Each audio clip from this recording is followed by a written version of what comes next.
ذوالحج شریف کا مہینہ، اس کی آج 8 تاریخ ہے۔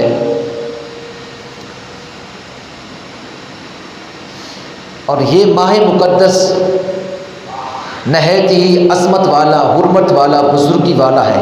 بالخصوص اس کے جو پہلے 10 دن ہیں، 10 راتیں ہیں، وہ بڑی ہی فضیلت اور مرتبے کے حامل ہیں۔ اللہ جل شانہ نے اس پہلے عشرہ کی 10 دنوں اور 10 راتوں کی قرآن میں قسم کھائی، فرمایا والفجر ولیال عشر، اور مجھے قسم ہے فجر کی اور 10 راتوں کی۔ محدثین فرماتے ہیں اس فجر سے مراد ذوالحج کی پہلی جو تاریخ ہے، اس کی جو فجر کی نماز ہے وہ مراد ہے، کہ اللہ فرما رہا ہے کہ والفجر، مجھے فجر کی قسم، یعنی ذوالحج کے پہلے عشرہ کی پہلی جو تاریخ کی پہلی فجر کی صبح ہے، اس کی قسم ہے۔ بعض علماء فرماتے ہیں کہ اس سے مراد 10 ذوالحج یوم نحر، قربانی والے دن کی صبح کی جو فجر کی نماز ہے، اس نماز کی قسم ہے۔ اللہ فرما رہا ہے والفجر، مجھے فجر کی قسم، ولیال عشر، اور مجھے 10 راتوں کی قسم۔ تو ذوالحج کا جو مہینہ ہے، اس کا جو پہلا عشرہ ہے، اس کی راتوں اور دنوں کی قسم، یہ ان کی بزرگی اور عظمت کی دلیل ہے۔ لہٰذا ان دنوں اور ان راتوں کو ہمیں چاہیے کہ ہم اللہ کی کثرت کے ساتھ عبادت اور ریاضت کریں، اور ذکر و اذکار، قرآن کریم کی تلاوت اور نوافل عبادات اور نیکی کے کام کریں۔ اس مہینے میں جو شخص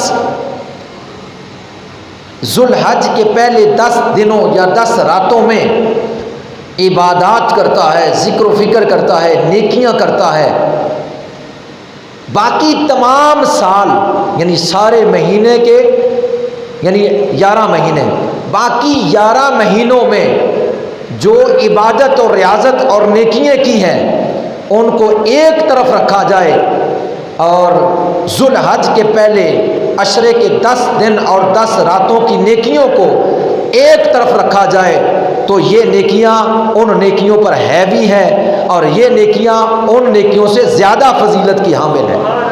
ان کا ثواب ان اعمال سے زیادہ ہے جو باقی پورے سال نیک اعمال کیے، ان نیک اعمال سے ان 10 ایام میں، ان 10 راتوں میں جو نیک اعمال کیے، وہ باقی سال کے تمام اعمال سے ان اعمال کا ثواب زیادہ ہے۔ اس لیے اس کے دن کو روزہ رکھنا، ایک روزے کا ثواب 1 سال کے روزے کے برابر ہے۔ ذوالحج کے پہلے عشرہ کے 1 دن کے روزے کا ثواب سال کے روزے کے برابر ہے۔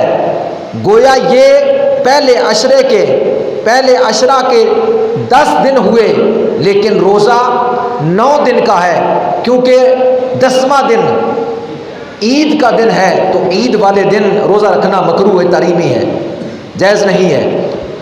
تو اس لیے 9 روزے ہوئے، تو جس شخص نے اس کے 9 روزے رکھے، تو اس نے گویا 9 سال کے روزوں کا ثواب پایا، 9 سال کے روزوں کا ثواب پایا۔ اور ہر شخص چاہتا ہے کہ لیلۃ القدر مجھے مل جائے، میں اس کو عبادت کروں، اللہ کا قرب حاصل کروں۔ تو ذوالحج کی یہ جو 10 راتیں ہیں، ان 10 راتوں کا ثواب، ہر ایک رات کا ثواب لیلۃ القدر کی رات کے برابر ہے۔ لیلۃ القدر کی رات کو جتنی عبادت کرنے سے ثواب ملتا ہے، اس ثواب کو ایک طرف رکھا جائے تو ذوالحج کے پہلے عشرہ کی رات کو اگر کوئی عبادت ریاضت کرے تو گویا کہ شب قدر کی رات کے برابر اس کو اللہ نے ثواب عطا فرمایا۔ پھر وہ رمضان مبارک کی ایک رات ہے، لیکن یہ ترتیب وار 10 راتیں ہیں۔ جس نے ایک رات کو قیام کیا لیلۃ القدر کی رات کے برابر ثواب ملا، اور جو 10 راتیں نماز، عبادت و ذکر و فکر، تسبیح و تعلیل، قرآن کی تلاوت میں گزارتا ہے، گویا اس کو 10 شب قدر کا ثواب عطا کیا گیا۔ اس کی 10 راتیں یعنی گویا ایک رات کا ثواب شب قدر کی رات کے برابر، تو وہ ایک رات تھی، یہ 10 ہیں، اور اس کی ایک رات کا ثواب اتنا ہے، تو یہ ترتیب وار اللہ نے 10 عطا فرما دی۔ لہٰذا اس کی جس رات کو بھی اللہ کی عبادت کریں گے شب قدر کی ثواب اس رات کے برابر ثواب عطا کیا جائے گا۔ یعنی یہ راتیں بھی فضیلت والی اور یہ دن بھی فضیلت والے۔ اللہ نے ان راتوں اور دنوں کی قسم اس لیے کھائی اور فرمایا والفجر ولیال عشر، مجھے قسم ہے فجر کی اور 10 راتوں کی۔